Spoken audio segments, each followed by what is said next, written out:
Good afternoon. After the introduction of Future Care by the late great Nelson Bascom several years ago, Future Care has gone from strength to strength and continues to look after a large percentage of our senior population in Bermuda. The government's health insurance products, HIP and Future Care, continue to attract more policyholders every year. With the government's continued focus on preserving the dignity of our seniors, the Ministry of Health plans to take the necessary steps to improve the benefits of Future Care by amending the prescription drug benefit to allow 100% of the cost of generic drugs to be covered. My grandmother once told me, she said, "Zane, I have to make a decision today, whether or not I'm going to go to the grocery store and get groceries, or whether or not I'm going to go to the pharmacy and collect my prescription drugs." That can no longer happen. It's not happening. And I'm proud to say that we have made solid steps to make sure that that does not happen or continue to happen.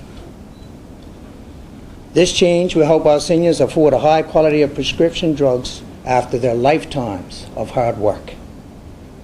Let us not forget that Future Care continue to offer, and we forget a lot, we continue to offer huge benefits, and those two benefits are this.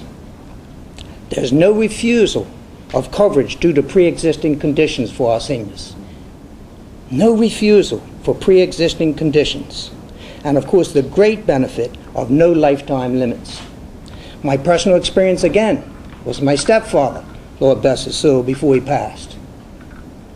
He was taking his chemo. He had cancer. He received a call saying, "Sir, your lifetime limit has expired." He comes to me and says, "Son, I have to make a decision. Do I continue taking chemo, or do I look at selling the house? What's going to happen to my wife?"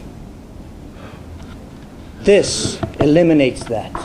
It's a great benefit that we all seem to forget what it affords our seniors. It's an awesome benefit. Awesome benefit. We must not forget that. Obesity and non-communicable disease continue to be a serious issue for us here in Bermuda, and it contributes greatly to our healthcare costs. Obesity by itself is an issue, but obesity is a huge contributor to type 2 diabetes, hypertension, heart disease, and even cancer.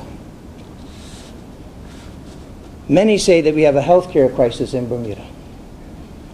I say we have a lifestyle crisis in Bermuda. A crisis which is becoming more and more of an issue for our younger people.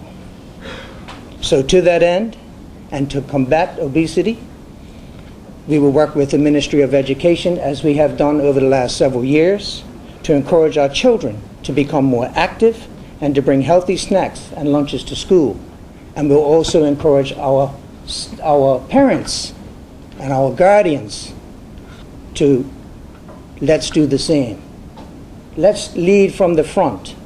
Let's teach our children how to eat healthy and exercise and change up our lifestyles a little bit.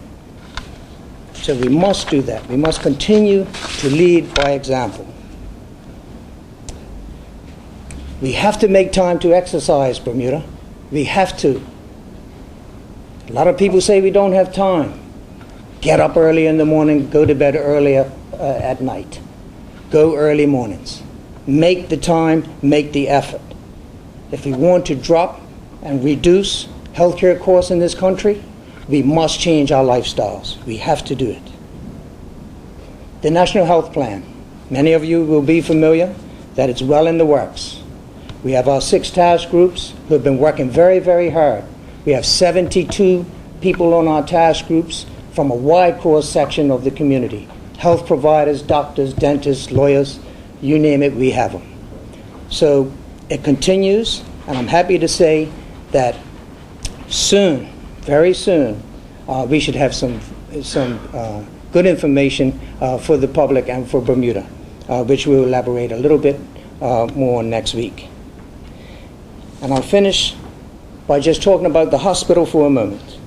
We have a state-of-the-art new hospital on the way. It remains on time and it remains on budget. It has provided jobs at a time when our people need it. It's perfect. It was perfect time, and it continues to fill a void that Lord help, Lord knows where we would be if we didn't have it. So we will have a state-of-the-art hospital when they're done. It's planning to open up on April the 1st, 2014, on schedule and on budget. And as the Premier mentioned in the throne speech, medical tourism is being actively pursued, and we'll be looking at what, where, and if we can go that way. I think that medical tourism has a place in Bermuda. It'll drive tourism, it'll drive jobs, it'll drive opportunities.